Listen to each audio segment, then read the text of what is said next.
Bon samedi, bonjour tout le monde. Le samedi suivant le vendredi fou, j'espère que vous n'êtes pas trop épuisés aujourd'hui, que vous êtes en forme et que vous êtes avec nous pour notre rencontre, notre 5 à 7. C'est l'heure de midi, mais quand même, notre 5 à 7 avec Édith Auclair. Alors, je vous présente sans plus tarder notre chère artiste peintre, Édith Auclair. Bonjour Édith. Allô Cléa, ça va bien? Super bien, merci toi.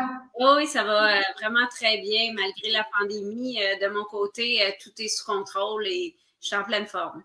Sweet, c'est bon. Ben, la pandémie, on peut dire malgré, c'est sûr que ça nous a tous et toutes affectés, mais de côté positif par bout, de côté négatif par bout, c'est des choses qu'on peut peut-être en jaser un petit peu plus tard.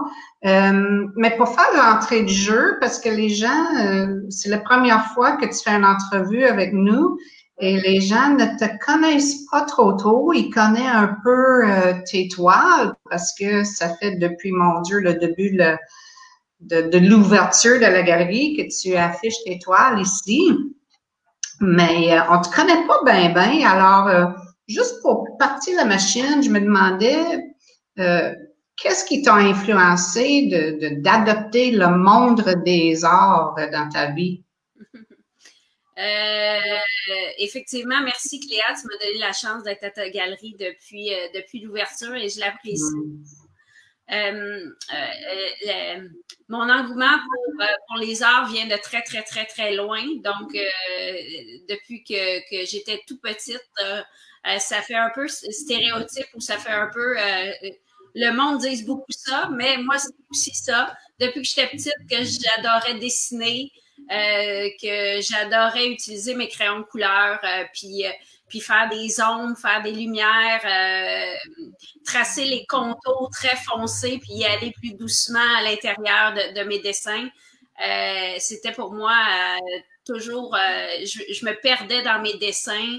On pourrait en parler avec ma mère, on pourrait en parler avec ma sœur, mon beau-frère aussi. Ils m'ont toujours vu dessiner à un moment donné ou à un autre. Donc, l'art fait partie de ma vie depuis très longtemps. Quand j'ai fini le secondaire, je suis même allée en design intérieur parce que j'aimais et l'art, mais aussi les textures, les couleurs, les textures, et d'être créatif dans un décor. Donc, j'ai fait une année en design intérieur. J'ai appris beaucoup de cours d'art. J'ai appris à faire du dessin live, là, des personnes en face de moi, puis on devait essayer de sketcher ce qui était présenté en avant de nous. Comme des modèles vivants, là. Exact. OK. Fait que, comme j'ai dit, histoire de l'art, histoire, je te racontais un peu plus tôt aussi que dans mes cours, c'était exemple comment on fait un divan. Donc, mon professeur nous avait dit, ben, il faut s'inspirer de quelque chose, fait que ce soit un avion, une voiture, une sauterelle. Puis après ça, il faut essayer de prendre l'inspiration puis de recréer un divan avec cette inspiration-là. Fait que moi, j'avais une sauterelle en référence comme modèle pour faire un divan. J'ai été un peu by the book, donc mon divan ressemble vraiment à une sauterelle. Dans le fond, c'est pas ça du tout, mais c'était à ce moment-là, c'était super drôle. Là, fait que je peux vous le montrer si vous voulez. Oui. Ça date de mon cégep ça, à ce niveau-là. Fait que je vais l'avancer. Oui, écoute, moi je vais faire un close-up. Attends. Okay. Tasse-le un petit peu. Oui, comme ça. Ah ben oui, on le voit bien, les pattes. Oui. C'est drôle. Fait que ça, c'est au cégep que j'ai fait ça. Donc, j'ai eu quand même beaucoup de cours au niveau des arts. Mais finalement, le design intérieur, j'ai réalisé que c'était peut-être pas assez payant. Ah! Okay. J'ai bifurqué. Ben, ça aurait pu être très payant si on est très bon. Ben, ça prend des années, hein. On peut pas être super millionnaire ou en tout cas accompli au bout d'un an ou deux, là, me semble que comme n'importe quoi, ça prend un certain temps. Exact. Et dans le fond, j'aurais pu être rester là-dedans puis adorer ça. Ça n'a pas été mon choix. J'ai décidé de m'en aller plus en communication. Donc, j'ai suivi un peu plus. Dans le fond, je peux vous dire tout de suite mes références au niveau de ma mère, très artistique, a toujours rentré les fleurs. Elle faisait des montages floraux qu'elle vendait. Elle a fait beaucoup de peinture aussi. Ma mère a été la personne qui m'a inspirée pour commencer à peindre à l'huile officiellement. Mais j'ai aussi mon père qui est en communication, qui a travaillé à Radio-Canada, qui m'a amené dans le milieu de la télévision. Fait qu'à court terme, j'avais les deux en moi, puis je me suis dirigée vers les communications et la télévision pendant un certain temps. Wow. Mais j'ai jamais oublié là, mon côté artistique dans tout ça. Là. À quelque part, là, tu véhicules ta communication à travers tes toiles. C'est ta façon, ta perspective, puis la manière que tu présentes tes idées, c'est vraiment à travers ton art. Donc, c'est un beau mariage des deux, je trouve. Puis on voit un peu l'influence de ton background en design parce que tes toiles sont vraiment texturées. Ça m'amène à une question de quelqu'un sur Facebook qui m'a posé, à te poser. Puis la personne voulait savoir, là je lis la question, excuse-moi, si je regarde à côté, mais bon, je lis la question. Quels sont vos points de départ dans vos créations artistiques? Qu'est-ce qui fait, OK, ça y est, je vais?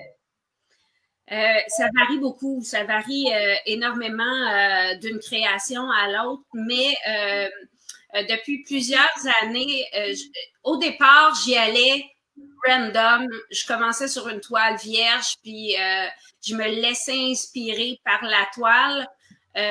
Cette façon de procéder-là peut fonctionner pour beaucoup de monde. Il arrive un point de saturation où si on reste dans cette façon de procéder-là, on revient toujours aux mêmes expressions.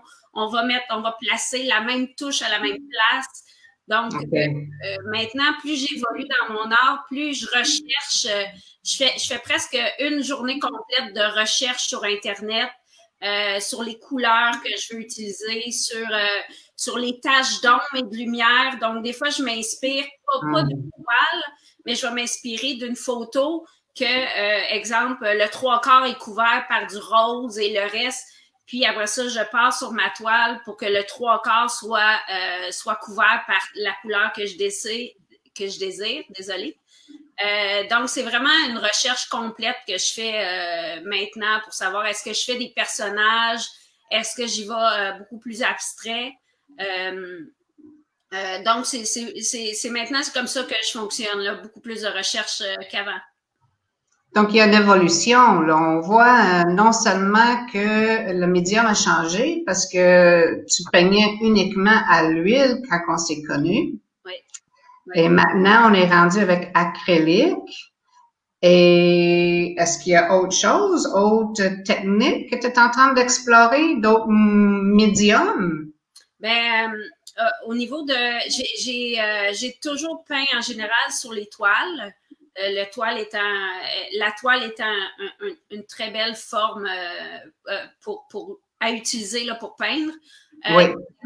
Cléa, tu me connais de ma vie à l'huile. Si je pouvais, l'huile serait restée dans ma vie encore très longtemps.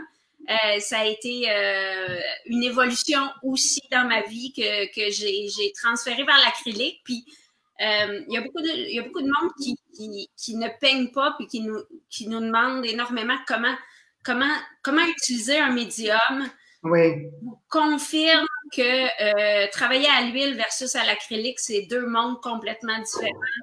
Fait qu'en tant qu'artiste, j'ai dû me réinventer, me rechercher, faire beaucoup de choses qui étaient pas bonnes finalement. Donc, j'ai évolué au niveau de l'acrylique. Mais ça fait partie de l'évolution. Il faut essayer. Tu sais, on dit toujours trial and error, essai-erreur. Il faut essayer des choses pour savoir si on est habile ou si on aime. on n'a pas le choix, là. C'est le processus. Oui, puis ça n'arrive pas du jour au lendemain, comme je dis. Non. C'est pas parce que tu décides de peindre à l'acrylique une journée que tout va se faire comme quand tu faisais de l'huile. Tout ce processus-là a pris quelques mois / années. Je suis arrivée avec la collection que tu as derrière toi, Cléa, qui pour moi est un très beau style d'utilisation d'acrylique. Donc, j'ai mes petits secrets que je ne dévoilerai pas à l'écran maintenant. Mais effectivement, j'ai développé de nouvelles techniques. J'ai utilisé des nouveaux médiums qui m'ont permis d'aller quand même recréer ce que j'étais capable de faire à l'huile. Donc, quand je travaillais à l'huile avec la spatule, je glissais beaucoup ma peinture sur l'huile. Donc, ce procédé-là est un petit peu plus difficile pour l'acrylique parce que ça sèche très rapidement. Oui, oui. C'était de trouver comment être capable d'encore glisser, mais en étant sur le médium de l'acrylique. Puis, tu m'as demandé aussi si j'explorais d'autres avenues. Basé sur la même technique, donc un peu le glissage à l'acrylique avec spatule. J'ai décidé cette année de travailler sur bois. Donc, vous voyez ici en arrière, c'est pas un canevas de toile, c'est du bois. Puis, je suis revenue avec ma technique sur le dessus là, pour être en mesure de faire une toile. Celle-ci en arrière est abstraite, mais c'est sur bois maintenant. C'est très beau. Puis, qu'est-ce que ça fait, peindre sur la différence entre canevas ou toile et bois? Ça change quoi dans ton gestuel ou dans ton approche? Une toile, malgré qu'elle peut être tendue là, quand on met un peu d'eau dessus, demeure quand même assez flexible. Au niveau des coups de spatule, on va quand même sentir un petit peu creuser la toile. Le bois reste complètement stable. Fait que c'est nous qui penchons versus lui qui joue. Donc, c'est quand même d'autres choses. Les réflexes sont beaucoup plus directs. Étant plus dur comme surface. Mais encore là, après ça, donc, c'est drôle, hein, mais au lieu de creuser un peu dans une toile, je remonte sur du bois. Donc, je crée mes couches, mais le bois m'empêche d'aller comme en profondeur, fait qu'il faut que j'aille en surface avec le bois. Intéressant! C'est vraiment intéressant, ça. Écoute, je vais te partager un petit quelque chose, là, un petit commentaire. Donc, Hippie Flower, je trouve ça très intéressant.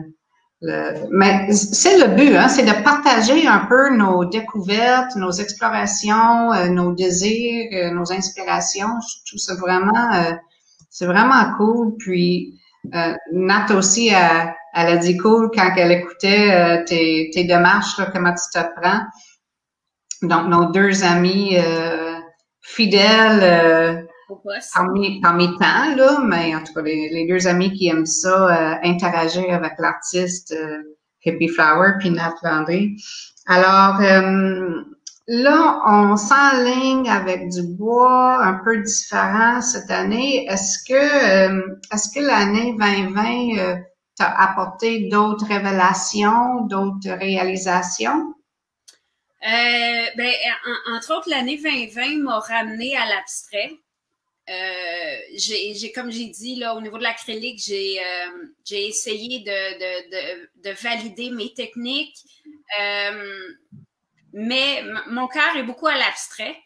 Fait que mes prochaines toiles vont revenir vers l'abstrait. Puis aussi, une certaine collection, là, c'est sûr, présentement, le monde aime le ton sur ton, puis moi aussi. Oui, ben écoute, celle-là, très populaire. Hein? J'ai eu beaucoup de commentaires positifs sur celle-là. Je me suis tassée pour qu'on puisse le voir.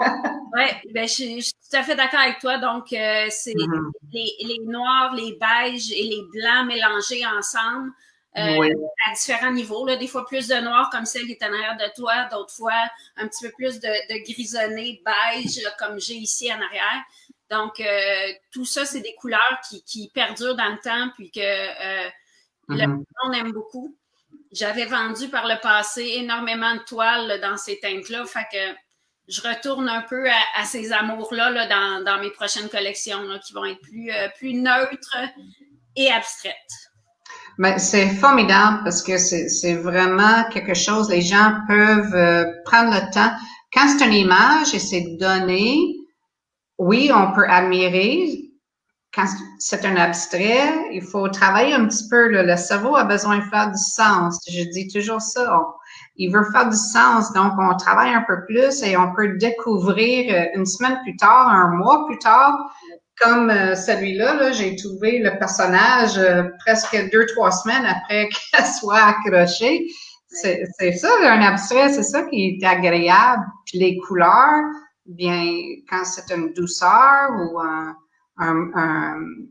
couleur un peu, je veux pas dire neutre parce que je trouve pas ça neutre. Non. C'est pas neutre. Ça vient nous chercher quand même. Il y a une tendresse, mais en même temps, il y a une force. Oui. Le crème et le beige, le petit blanc, c'est la tendresse et le noir, c'est la force. Donc, on voit quand même qu'il y a à différents niveaux l'énergie qui travaille ensemble pour faire une toile extraordinaire. En tout cas, je te félicite. Je trouve ça extraordinaire ce que tu fais. Vraiment. Ce qui est important en 2020, là, tu m'as posé la question, puis c'était vraiment revenir à la douceur, à quelque chose qui était pas trop agressant pour moi, pour m'adoucir moi-même. Donc, j'avais besoin de regarder quelque chose qui m'apaisait dans tout ce qu'on vit présentement. Ça fait de se recentrer puis de s'apaiser un peu. Oui. Ça, c'est c'est pas grave. J'ai une petite question pour toi de hippie, justement. Ressentez-vous qu'il y a des modes dans l'art qui viennent et qui passent versus d'autres qui restent populaires, peu importe le moment, dans le temps? Oui, assurément. Mais après ça, les modes, c'est ce que chacun veut bien déterminer. Pourquoi je dis ça? C'est parce que j'ai réfléchi à qui aime quoi. Puis dans le monde, tout le monde aime quelque chose, puis tout le monde n'aime pas quelque chose. Juste dans mes toiles à moi, il y en a que j'aime, puis il y en a que j'aime pas du tout, mais que d'autres vont aimer pour la vie ou d'autres qui aimeront pas pantoute. Fait effectivement, l'art évolue, mais ça, c'est un message que je tenais à dire aujourd'hui. Il faut pas juger notre art en tant qu'artiste en fonction du regard des autres. Ni en fonction de si ça va passer dans le temps ou si c'est juste éphémère, parce que quelque chose qu'on crée au moment où on le crée, si on donne notre âme à ce qu'on est en train de faire, on donne une partie, un petit bout de l'âme, puis ça va refléter toute la vie, le petit bout de l'âme qu'on va avoir donné, peu importe les modes qui arrivent et qui passent. Je suis entièrement d'accord. C'est tellement important de pas produire, à moins que ce soit une commande spéciale. Oui. Ça, c'est autre chose, là. Mais produire pour la mécanique de vendre, tu sais, des toiles en production pour vendre, ben, c'est pas, dans mon livre à moi, l'artiste, c'est pas artistique. Ben, donc, il y a beaucoup d'artistes encore maintenant qui sont pris dans un carcan de ils ont fait des fleurs ou ils ont fait telle affaire toute leur vie. Iris leur demande de faire ce qu'ils font parce que c'est vendu. Mais à tous mes amis artistes que je parle, ils me disent tous que c'est pas ce qu'ils veulent, que c'est très difficile de rester tout dans le même cadre, même dans dans le même côté artistique, parce que nous, les artistes, on a besoin de créativité, on a besoin que ça évolue tout le temps. De quelque chose, une nouvelle technique, un nouveau médium. Fait que c'est présentement, on est encore dans oh mon Dieu, si on va en eau claire, ben il faut que ça ressemble à eau claire. J'ai rarement été là-dedans. Tu me connais, Cléa, hein? J'ai évolué. Fait que ma signature est toujours la même. C'est justement ça que j'allais dire. La signature, mais des fois, elle varie. Des fois, elle est noire, des fois, elle est blanche. Elle n'est pas toujours la même couleur, mais oui, la signature, c'est ça qui indique que c'est vraiment toi. Mais on est capable de reconnaître ton gestuel pareil, là. Oui, oui, oui. Ouais. Je me dénature pas quand même à ce niveau-là, mais j'adore le concept d'évoluer là-dedans au lieu d'être vraiment encarcané dans quelque chose de fixe. Bon, alors, avec cette belle évolution, la flamme reste en toi. Qu'est-ce qui arrive en 2021 avec toi? 2021, dans le fond, Cléa, tu m'as connue par une belle soirée d'automne, si je me trompe pas, dans mes vernissages spectacles. J'en ai à peu près 7 au courant de ma carrière pour l'instant. Tu peux mentionner à quel point je pense que ça t'a frappé au niveau du style. Oui, c'était un coup de cœur. Ça, c'était même avant que je pense avoir une galerie. Quand j'ai assisté à ton spectacle, c'est un vernissage spectacle, j'étais bouche bée, éblouie, étonnée et en amour.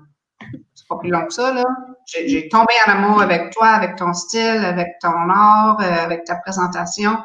Puis, quand j'ai eu l'idée d'ouvrir une galerie, t'étais après ma mère, là. OK? Oui. On sait, hein, nos moments sont très importants à nous. Oui. Après ma mère, c'était toi que je voulais t'inviter à venir exposer. Oui. Ça m'a vraiment touchée.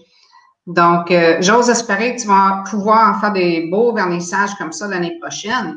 Ben c'est ça le but là. Dès que je vais avoir une ouverture au niveau de pouvoir louer une salle, de pouvoir réinviter ma gang des convertibles avec moi pour un spectacle, c'est assuré que je veux en recréer un en 2021. Quelle forme il va prendre, on ne sait jamais. Moi, j'évolue avec ce que je vis.